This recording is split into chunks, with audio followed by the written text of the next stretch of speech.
Thank you for joining me here at the live desk. As always, I am Janae Hancock here to bring you up to date of the top stories that we are following as far as local and national stories so far today. I do want to start off with this video that I showed you all earlier this morning. You can see that here on your screen. After an hours-long manhunt, KCPD did arrest an armed suspect following an attempted robbery, carjacking, and shootouts with police on both sides of the state line overnight. Now, as of right now, the name of the suspect has not yet been released, but I do want to give you a rundown as far as what happened. Just before 9 p.m. last night, there was an attempted armed robbery at a McDonald's, and about an hour later, that suspect got into a shootout with police near Brookside and Meyer Boulevard. He escaped after a carjacking, but police later found the car in Prairie Village. Now, thankfully, through all of the violence last night, police say that no one was hurt. That is one of the biggest takeaways, along with the fact that the suspect is now in custody as of 2 o'clock today. We did get that update a little bit earlier, but I do want to let you all know, since we did cover this story during the morning show today, and then I hopped on the live desk to bring you that update as well. Now, this all comes as several groups are calling for the Department of Justice to investigate the Kansas City Police Department. They did meet in front of the U.S. federal courthouse earlier, and we do have KCTV5's Joe Hennessy. He was there and heard what they say needs to be addressed. I do want to take a listen in to Joe's package now. Several Kansas City groups sent a letter to the DOJ back in 2021 to investigate the KCPD. They did so, but only really looked at the employment practices. The groups today say that's not nearly enough, that these issues are much deeper than that. If it's well-known fact that the department discriminates against its employees, do you think they're going to treat black and brown people without uniforms any better? We know they don't. These organizations are sending a 22-page letter sharing concerns for the citizens of Kansas City, specifically the treatment of black Kansas Cityans, as a picture of Terrence Bridges is on display. An unarmed black man who was shot and killed by an officer following a foot chase in 2019. The letter details frustrations mentioning KCPD's lack of truthfulness, transparency, and intentional conduct limiting public access to non-privileged documents. U.S. Justice Department, in the case of the police department here in Kansas City, do not withhold good from those to whom it is due when it is in your power to act.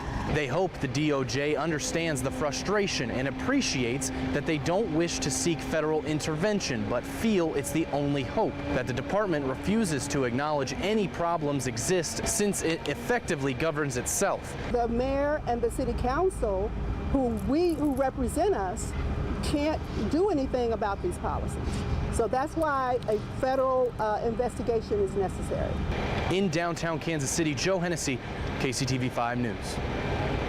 Again, that report is coming from KCTV5's Joe Hennessy. You can turn to our website, KCTV5.com, or even download the app to learn more and read more on that story, and we'll be sure to update that story as it develops. Right now, I do want to turn to good national news. You can see that headline now here on your screen. I want to turn to a live look now coming from Philadelphia, as I-95 will partially reopen this weekend after a section of an overpass collapsed earlier this month. What you see is a crucial portion of that intersection connecting to New York, Delaware, Maryland, and even New Jersey. So that means it cut off more than 100,000 daily commuters once it collapsed. And officials say part of the overpass collapsed when a tanker truck crashed and caught fire. That driver did unfortunately pass away. And after days of demolition, cleaning debris, and construction, Pennsylvania's governor says this portion of I-95 will partially reopen this weekend. And we have new sound from the governor. This was a moment of civic pride for Philly and Pennsylvania. We all came together and we proved that we could do big things again in Pennsylvania. We all came together and we showed that when times get hard, Pennsylvanians show up for one another. Again, taking another live look at I-95 right now there in Pennsylvania. You can see drivers are getting along just fine going across that bridge that collapsed earlier this month. They did reopen it just after 2 weeks following that crash where that driver unfortunately passed away.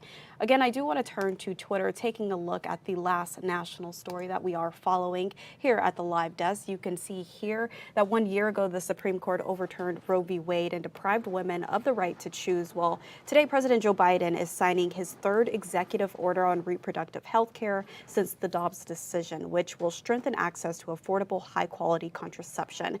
It actually breaks it down here with this graphic. So that means, step one, reduce barriers that women with private insurance face in accessing contraception. Two, improve access to affordable over-the-counter contraception, including emergency care, and expand access to affordable family planning services, as well as improve access to Medicare beneficiaries and support research on the access and family planning, and ensure robust coverage of contraception for service members, veterans, and federal employees. And lastly, support employees and higher ed students in accessing contraception. Again, this is the latest information coming from the White House. And as always, we will continue to cover that story and so many other stories throughout the day today and into your weekend. Before I let you all go, I want to also mention and remind you all that there is a lot going on this weekend. But if you want to get out and enjoy some activities, the Barbecue Fest will be taking place at Arrowhead starting today. I know it kicks off at 5 and will be going on until 9 p.m.